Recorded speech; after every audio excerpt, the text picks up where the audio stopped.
Welcome back અને મહત્વના સમાચારો પર નજર કરીશું। દિલ્હીમાં હવાના પ્રદૂષણે માઝા મૂકી છે। ઇન્ડિયા ગેટ અને કર્તવ્ય પથ વિસ્તારમાં ઝેરી સ્મોગની ચાદર છવાઈ। ભારે પ્રદૂષણના કારણે વિઝિબિલિટી ઘટી।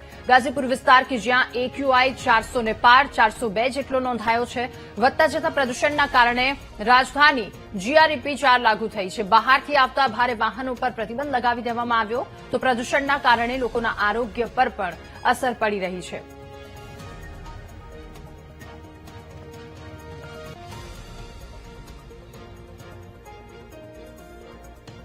તો ધુમ્મસ અને પ્રદૂષણના કારણે વિઝિબિલિટી ઘટી। કેટલી અકસ્માતની ઘટનાઓ દિલ્હીથી સામે આવી રહી છે। ગાઝીપુરનો એક્યુઆઈ હાલ 400 છે અને દિલ્હીમાં અલગ અલગ વિસ્તારો કે જ્યાંના એક્યુઆઈ 400 ને પાર પહોંચી રહ્યા છે। લોકોને શ્વાસ લેવામાં મુશ્કેલી પડી રહી છે। તંત્ર દ્વારા સતત અપીલ કરવામાં આવી રહી છે। માસ્ક વગર બહાર ન નીકળવા માટે અપીલ કરાઈ। ઝેરી ચાદરની હવા પથરાઈ છે।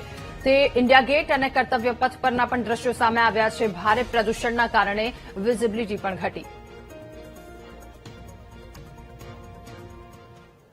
અને દિલ્હીમાં ગાઢ ધુમ્મસના કારણે એરપોર્ટ પર પણ વિઝિબિલિટી ઘટી। ઇન્દિરા ગાંધી ઇન્ટરનેશનલ એરપોર્ટના રનવે પર પરિસ્થિતિ ગંભીર બની છે।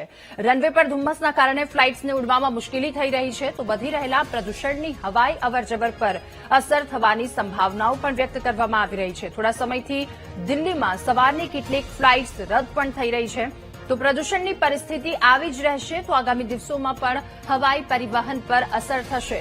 દિલ્હીના અલગ અલગ વિસ્તારોમાં એક્યુઆઈ સતત વધી રહ્યો છે। 400 ને પાર પહોંચેલો એક્યુઆઈ કે જે હવે મુસાફરોની પણ ચિંતા વધારી રહ્યો છે। કેટલાય સમયથી દિલ્હીમાં હવા પ્રદૂષણના કારણે વિઝિબિલિટી 0 થઈ રહી છે જેના કારણે હવાઈ મુસાફરીમાં પણ મુશ્કેલી થઈ રહી છે।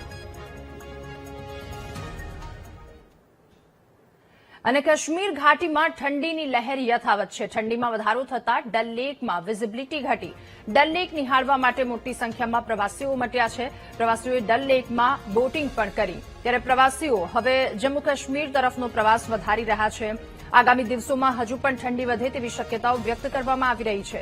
જમ્મુ કાશ્મીર, હિમાચલ, ઉત્તરાખંડમાં હિમવર્ષા થઈ બર્ફીલા પવનો મેદાની રાજ્યો સુધી પહોંચી રહ્યા છે જેના કારણે ઉત્તરપ્રદેશ, મધ્યપ્રદેશ અલગ અલગ જગ્યા પર પણ આ પ્રકારની સંભાવનાઓ છે કે ઠંડી વધી શકે। ડલ લેકના આ દ્રશ્યો છે।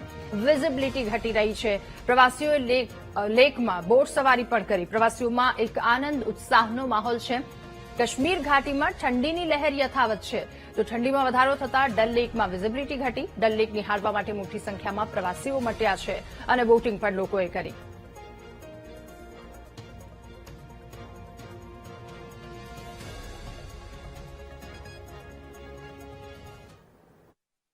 कि श्रीनगर में भी बर्फबारी हो और जो लोग हैं यहाँ पर वो भी एंजॉय करें बर्फ का। और हमारे सबसे बड़ा मोटो है कि कस्टमर आने चाहिए। यहाँ पर बर्फ देख के ही कस्टमर आते हैं तो इंशाल्लाह रहमान सून हम देखेंगे कश्मीर में बर्फ गिरेगी। तो अच्छा एक्सपीरियंस है और सब लोगों को आना चाहिए।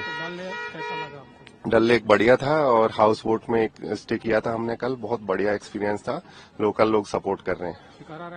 शिकारा राइड भी किया था। बहुत बढ़िया अच्छा एक्सपीरियंस है।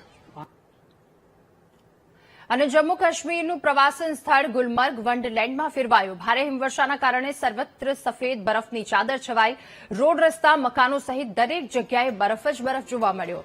હિમવર્ષાના પગલે ગુલમર્ગમાં હાડ થીજાવતી ઠંડીનો અહેસાસ લોકોને થઈ રહ્યો છે તો હવામાન વિભાગે આગામી દિવસોમાં હજુ પણ ભારેથી અતિભારે હિમવર્ષાની આગાહી વ્યક્ત કરી છે। જ્યારે કાશ્મીર ખીણમાં હાડ થીજાવતી ઠંડીના 40 દિવસના ગાળા તરીકે ઓળખાતા ચિલ્લાઈ કલાનની શરૂઆત પણ થઈ ચૂકી છે। તાપમાન 4 ડિગ્રી આસપાસ પહોંચી ચૂક્યું છે અને ગુલમર્ગમાં -1.5 ડિગ્રી જેટલું તાપમાન નોંધાયું છે। ત્યારબાદના દ્રશ્યો છે। હિમવર્ષાના કારણે મુઘલ રોડ જેવા મહત્વના માર્ગો પર ટ્રાફિક રોકી દેવામાં આવ્યો છે કારણ કે સતત હિમવર્ષા થઈ રહી છે। જોકે આ વચ્ચે હવામાન વિભાગે એ પણ આગાહી કરી છે કે આગામી દિવસોમાં હજુ પણ ભારેથી અતિભારે હિમવર્ષા થઈ શકે।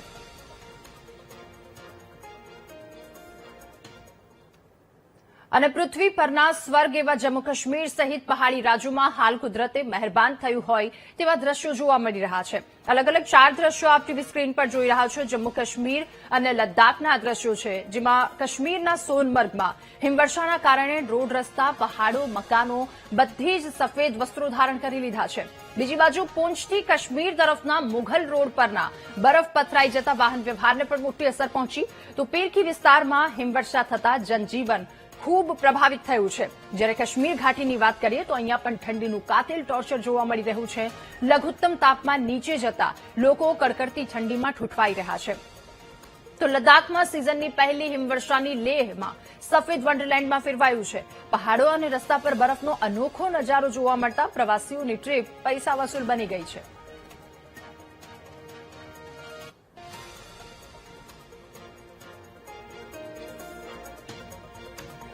તો અલગ અલગ 4 દ્રશ્યો ટીવી સ્ક્રીન પર જોઈ રહ્યા છો. જમ્મુ કાશ્મીરના સોનમર્ગના, લદ્દાખના એ દ્રશ્યો જ્યાં સતત હિમવર્ષા થઈ રહી છે.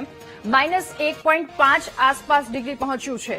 હવામાન વિભાગના જણાવ્યા અનુસાર આગામી દિવસોમાં સોમવાર સુધી જમ્મુ કાશ્મીર, લદ્દાખ, હિમાચલ પ્રદેશ આ તમામ ઊંચાઈવાળા વિસ્તારોમાં હિમવર્ષા ચાલુ રહેવાની શક્યતા પણ વ્યક્ત કરી છે.